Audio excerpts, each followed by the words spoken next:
ఏకపాత్ర అభినయం. సో వీటి మీద ఇప్పుడు మనకి పర్ఫార్మెన్స్ జరగబోతాయి. సో దీనికి చీఫ్ గెస్ట్గా వచ్చినటువంటి మన కరెస్పాండెంట్ సార్ గారికి అండ్ కళ్యాణ్ మేడం గారికి నా కృతజ్ఞతలు. Heartly welcome to sir to this function.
ఈరోజు తెలుగు పండగ సందర్భంగా అంటే మన పాఠశాలలో తెలుగు గురించి, తెలుగు భాష గొప్పతనాన్ని గురించి తెలుసుకోవాలనేటువంటి ఉద్దేశంతో ఈ కార్యక్రమాన్ని మనం ఏర్పాటు చేసుకోవడం అనేటువంటిది జరిగింది. దీనికి చేసిన మన పాఠశాల ప్రధాన ఆచార్యులైనటువంటి కళ్యాణి మేడం గారికి, అలాగే తదితర ఉపాధ్యాయ బృందానికి మరియు విద్యార్థులందరికీ కూడా నా యొక్క శుభ శిష్యులు నమస్కారం. చిన్నప్పుడు అమ్మ దగ్గర అప్రయత్నంగా ఇంట్లో అటు ఇటు తిరుగుతూ నేర్చుకున్నటువంటి భాష తెలుగు భాష. ఉద్యోగం కోసము ఎన్ని అదర్ లాంగ్వేజెస్, హిందీ కానీ, ఇంగ్లీష్ కానీ, ఫ్రెంచ్ కానీ, ఇంకోటి ఎన్ని నేర్చుకున్నా కూడా మనము చిన్నప్పుడు మన తల్లి దగ్గర నేర్చుకున్నటువంటి మన మాతృభాషను ఎప్పుడూ కూడా మనము విడనాడకూడదు, దాన్ని అగౌరవపరచకూడదు. కాబట్టి దాన్ని ప్రతి ఒక్కరూ కూడా తెలుగు భాషను గౌరవించేది నేర్చుకోవాలి. ఓకేనా? సరే, ఈ కార్యక్రమంలో అనేకమైనటువంటి పోటీలు ఉన్నాయి. ఓకే, ధన్యవాదాలు. శుభ మధ్యాహ్నం. ఈరోజు నన్ను ఏం జరుపుకుంటున్నా? సో మన పాఠశాలలో ఈరోజు తెలుగు యొక్క ప్రాముఖ్యత గురించి మనము తెలుసుకోబోతున్నాం కదా. మనము మిగిలిన అన్ని భాషలు నేర్చుకోవచ్చు, మాట్లాడచ్చు, కానీ మన మాతృభాషను మనం ఎప్పుడూ మర్చిపోకూడదు. ఎప్పుడు మాట్లాడడానికి, ఎక్కడికి వెళ్ళినా మన భాషని మనం మాట్లాడడానికి సిగ్గుపడకూడదు. థ్యాంక్ యూ మేడం గారికి, మళ్ళీ నా తోటి ఉపాధ్యాయులకి శుభ సాయంత్రము. ఈరోజు మనము తెలుగు మహోత్సవం జరుపుకుంటున్నాము. ఈరోజు మనము జరుపుకునే కార్యక్రమాల్లో మొదటగా పద్యాలు, రెండవది నాటకం స్కిట్ రూపంలో, మూడవది జాబ్ సెషన్ అంటే తెలుగులో మాట్లాడడం. అప్పటికప్పుడు మనము. నా పేరు రేవంత్ రాయ్, నేను 9వ తరగతి చదువుతున్నాను. నేను ఈరోజు పద్యాలు చెప్పబోతున్నాను. నా మొదటి పద్యం. జననీ జనకులు నిన్ను కని పెనిచిన పెను పగు భక్తి గనుగొని నిశము వారి ధనుపుటియే నీకు సౌఖ్యము విద్యార్థి. ఈ పద్య భావం, నీవు మీ తల్లిదండ్రులనే దేవులుగా భావించి వాళ్ళకు సేవ చేసిన ఎడల నీకు అదృష్టం కలుగును. వాళ్ళని సేవించితే నీకు అదే చాలా నీ జీవితంలో బాగుపడడానికి. నేను 6వ తరగతి చదువుతున్నాను. నేను 1వ పద్యం చెప్పబోతున్నాను. మేడి పండు చూడు మెరిమినై నుండును, పొట్ట విప్పి చూడు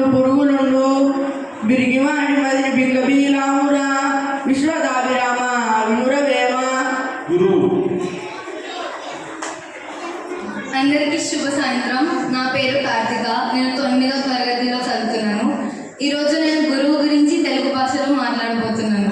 గురువు గురించి మనం చాలా చెప్పచ్చు, కానీ వాళ్ళు చేసే కష్టం, వాళ్ళు మన కోసం పడుతున్న కష్టం మనకి ఎలా చెప్పాలో, మనకి ఎలా చెప్తే అర్థమవుతుందో వాళ్ళు చాలా కష్టపడి మనకి నేర్పిస్తారు. మనం వాళ్ళ చెప్పిన మాట అంటే మంచి స్థాయిలోకి అడుగుపెట్టి మంచి పెద్ద స్థాయిలో ఉంటాము. చిన్నప్పటి నుంచి నాకు చాలా ధైర్యం చెప్పిన గురువులు ఎంతోమంది ఉన్నారు. వాళ్ళ వల్లనే నేను ఇప్పుడు ఇక్కడ నిల్చొని మీతో మాట్లాడగలుగుతున్నాను. ధన్యవాదాలు. మేము ఒక నాటకం ప్రదర్శిస్తున్నాము. సమాజంలోనే సాంఘిక దురాచారాలను రూపొందించడానికి గురజాడ అప్పారావు కన్యాశుల్కం నాటకాన్ని రాశారు. కన్యాశుల్కం అంటే అబ్బాయి అమ్మాయికి కట్నం ఇచ్చి వివాహం చేసుకోవడం. ఈ నాటకంలో బాల్య వివాహాలను రూపుమార్పడం, కన్యాశుల్కంను అరికట్టడము మరియు అనేక మూఢనమ్మకాలను రూపుమార్పడం కోసం కన్యాశుల్కం నాటకాన్ని రాశారు. నీతో స్నేహం చేసి నేను పరీక్షలో ఫెయిల్ అయ్యాను. ఇంకా చుట్టూ తాగడం కూడా నేర్చుకున్నాను. నేను ఇంటికి పోతే మా నాన్న కడతాడు. అయితే నేను ఒక ఉపాయం ఇయ్యనా? ఏమిటా ఉపాయం? నన్ను మీ ఊరికి పిలుచుకొని నీకు ట్యూషన్ చెప్పే మాస్టర్గా పరిచయం చెయ్యి. సరే, ఏం అనుకోవద్దు బాబు. మీరు మా ఇంటికి 4 ఇంగ్లీష్ ముక్కలన్నా నేర్పిస్తారు. My dear Venkatesh, twinkle twinkle little star, how I wonder what you are. This is the white planet Earth. భావం ఏంటిరా? ఈ సెలవులలో ఏమేమి చదవాలో మాట్లాడుకున్నామండి. ఏదో ఒక తెలుగు పద్యం చెప్పు. అనగనగా రాగమతిశీలు చున్నుడు, తినగ తినగవేమ తీయనుండును, సాధనమున పనుల సమకూరగలవన విశ్వదావి. దాని అర్థం ఏంటి? పాడగా వేపాకు కూడా తీయగా ఉంటుంది. మనం కష్టపడి పని చేస్తే అది తప్పనిసరిగా జరుగుతుంది. ఎంత బాగుందో పద్యం. పోయినట్టు క్షణము తిరిగి రాదు, కాలమూరకప్పుడు గడపబోకు, దీపమున్నయప్పుడే దిద్దుకోవాలి నీళ్ళు, విలువ తెలిసి చదువు తెలుగు బిడ్డ.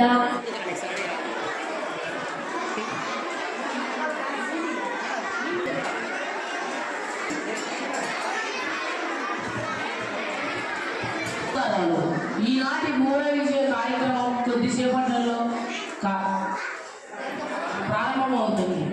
మన కవి దిగ్గజాలు ఒక్కొక్కరిగా వస్తున్నారు. విజయనగర సామ్రాజ్య అధినేత శ్రీ శ్రీ శ్రీ శ్రీకృష్ణదేవరాయల వారు. సభా సభ్యులందరికీ నమస్కారం. మీ అందరి సహాయ సహకారాలతో విజయనగర సామ్రాజ్యం దినదినామ విరాజిల్లుతుంది. మీ సహకారం ఎప్పుడు ఇలానే మా వంతు ఉండాలని కోరుకుంటూ మనస్ఫూర్తిగా అభినందనలు చెప్పుకుంటున్నాను. ఆశీర్వాదాలు కానీ.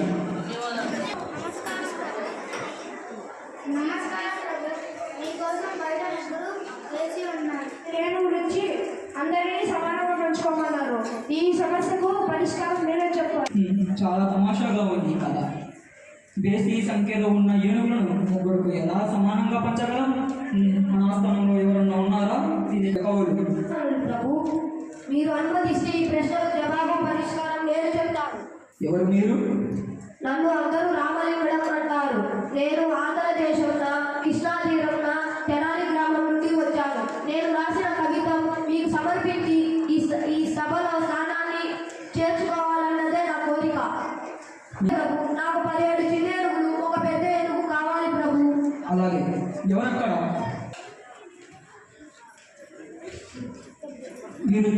మీరు చెప్పినవన్నీ సభలోకి ఆసనం చేయండి. 7 ఏనుగులు ప్రభు. అందులో మీ పుట్టపట్టే ఏనుగు కూడా నేను చేరుస్తున్నాను. మొత్తం 18 అయింది. 18లో సగం పెద్ద కొడుకు ఇవ్వాల్సిందిగా కోరుతున్నాను. అంటే 9 పెద్ద కొడుకు సమర్పించండి ప్రభు. మిగిలిన 9లో 3వ వంతు చిన్న కుమారుడికి ఇవ్వాల్సిందిగా కోరుతున్నాను ప్రభు. అంటే 3 ఏనుగులు తనకి ఇవ్వండి ప్రభు. రామలింగ బల, మీరు మా మనసుకు ఎంతో సంతోషం కలిగించారు. మీలాంటి ఆస్థాన కవులు మా ఆస్థానంలో ఉంటే విజయనగర సామ్రాజ్యం ఈ రోజు నుంచి మీరు మా ఆస్థాన కవి గారిని పద్యం పూరించవలసిందిగా కోరుకుంటున్నాను. పుట్టు పరిణతి జ్ఞానము ప్రశ్న తోడ పెరుగు ప్రభావము ప్రశ్న లేక ప్రగతి ప్రశ్నార్థకమురా నవయుగాల మాట నార్ల మాట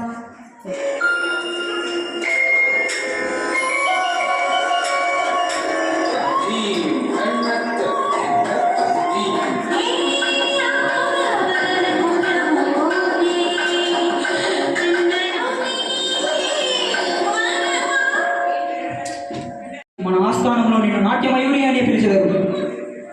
నా కానుకను అనుకో.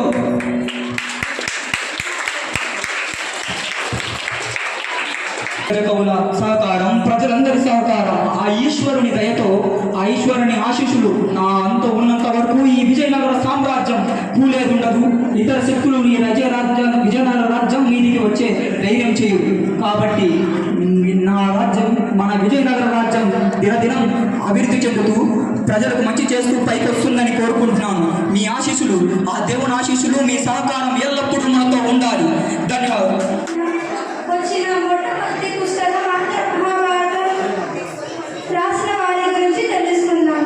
రాజ నరేంద్రుడి ఆస్థానంలో ఉండి నరేంద్రుని ఆజ్ఞ మేరకు భారతాన్ని సంస్కృతంలో నుండి తెలుగులోకి అనువాదించాను. అందులో భారతాన్ని 18 పర్వాలుగా విభజన చేసి నేను 2.5 పర్వాన్ని రాశాను. నన్ను అందరూ ఆది కవి అని పిలుస్తారు. నా పేరు తిక్కన్న. నేను 13వ శతాబ్దంలో. నా పేరు ఎర్రన్న. నేను 14వ శతాబ్దంలో లోతులో వేమిరెడ్డి ఆస్థానంలో ముందు మిగిలిన 6 పర్వము రాశాను. నన్ను పరబ్రహ్మము పరమేశ్వరుడు అంటారు. నా కవిత లక్షణం ఏమిటి అంటే వర్ణ వైపుణ్యము. ధన్యవాదాలు. కొన్ని నీళ్లు తీసుకొని తెస్తున్నా. తీసుకోండి. అన్నీ ఉన్నాయి కానీ చౌకర్ లేదు. చౌకర్ చేపిస్తారా? లేదు, నీకు మనకి లాభాలే రావడం లేదు, చేపిలేను. ఎందుకండి? మన దుకాణం పక్కనే చెమల్నామని ఆయన ఒక దుకాణం పెట్టాడు, దాని వలన మనకి లాభాలే రావడం లేదు. నా అవసరం కోసం 5 లక్షల డబ్బులు కావాలి. నీ దగ్గర ఉన్నాయా? లేదు సోము, నా దగ్గర 1 లక్ష రూపాయలు మాత్రమే ఉన్నాయి. నీకు తెలిసిన వారిని అడిగి ఇప్పించగలవా? పక్కనే చెమల్నాథ్ దుకాణం ఉంది, వెళ్దాం పదండి. నీకు డబ్బు అవసరం, ఇవ్వగలవా? నేను ఇస్తాను, సమయానికి మరి తిరిగి ఇవ్వాలి. అలాగే. అయితే నాకు నేను ఇచ్చిన డబ్బుకి 6 నెలల తర్వాత వడ్డీతో సహా ఇస్తానని మాట. లేకపోతే నేను ఈ కళ్ళు తీసుకుంటాను. ఇది నీకు సమ్మతమేనా? వద్దు వద్దు. నీకు అవసరం ఉన్నది కదా సోము, నా సమ్మతమే. ఇదిగో తీసుకో. ఇంకా నాకు డబ్బు తిరిగి ఇవ్వలేదు. నీ స్నేహితులు రాలేదు, డబ్బు రాలేదు. కాబట్టి ఇప్పుడు నేను ఈ కళ్ళు తీసుకుంటాను. వద్దు. ఆపండి. ఏమిటి నీ గొడవ?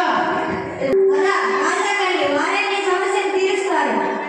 మీరిద్దరు గొడవ పడుతున్నారు, అందుకే మీ దగ్గరకు తీసుకువచ్చాము. ఏమిటి మీ సమస్య? రాజుగారు, ఈయన నా డబ్బులు తీసుకొని తిరిగి ఇవ్వడం లేదు. మా ఒప్పందం ప్రకారం ఇప్పుడు నేను ఆయన కళ్ళు తీసుకుంటున్నాను. రామ్ రామ్, ఇది నిజమేనా? నిజమే రాజుగారు. అతని కళ్ళు తీసుకోవడం సమానం కాదు. అతనికి 2 రోజులు గడువిచ్చి చూడు, అప్పు తీరుస్తానన్నాడు కదా. నేను 6 నెలలు ఇచ్చాను రాజుగారు, ఇక నేను గడువు ఇవ్వలేను. రాజా ఇది చాలా కష్టమైన సమస్య.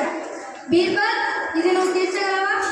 బీర్బల్, నీ తెలివికి మరోసారి సలహా ఎలా ప్రదర్శిస్తావో చూడాలి. మనం కత్తిని చూడండి. చామ్లా, మీ అనుకుని కట్టే అతను అప్పు తీర్చిన తను 2 కళ్ళు తీసుకో. వద్దు వద్దు వద్దు. ఒక చుక్క రక్తం పుట్టుకుంటే కింద పడవేడు. సమాధానం లేకుంటే నీ 2 కళ్ళు తీసుకోవాలి. అది ఎలా బీర్బల్? ఒక్క చుక్క రక్తం పడకుండా నేను తీయలేను. నా వల్ల కాదు. నన్ను క్షమించండి రాజుగారు. చామ్లా, రామ్లాల్ నీకు తన వ్యాపారంలో అడ్డుగా ఉన్నాడని తొలగించుకునేందుకు పథకం వేశావు కదా. ఎవరిక్కడ? ఇతని సంవత్సరం పాటు కారాగారాల్లో బంధించండి. బీర్బల్, నీ ఈ సమస్యని చిటికలో పరిష్కరించినందుకు నీ తెలివికి ఈ బహుమానం. ఎవరిక్కడ? బీర్బల్, ఈ సమస్యను పరిష్కరించినందుకు అగ్ని బృందంలో సభ్యుడుగా ఈ రోజు నుంచి ప్రకటిస్తున్నాను.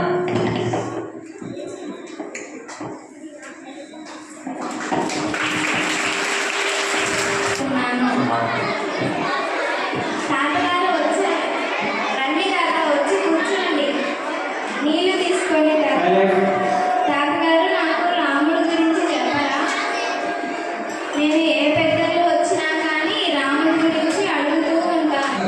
నా పేరు అల్లు సీతారామరాజు. నేను 1897 జూలై 4వ తేదీన జన్మించాను. మా ఊరి పేరు ఆంధ్రంగి. మా తల్లి పేరు సూర్యనారాయణమ్మ. మా తండ్రి పేరు అల్లూరి వెంకటరామరాజు.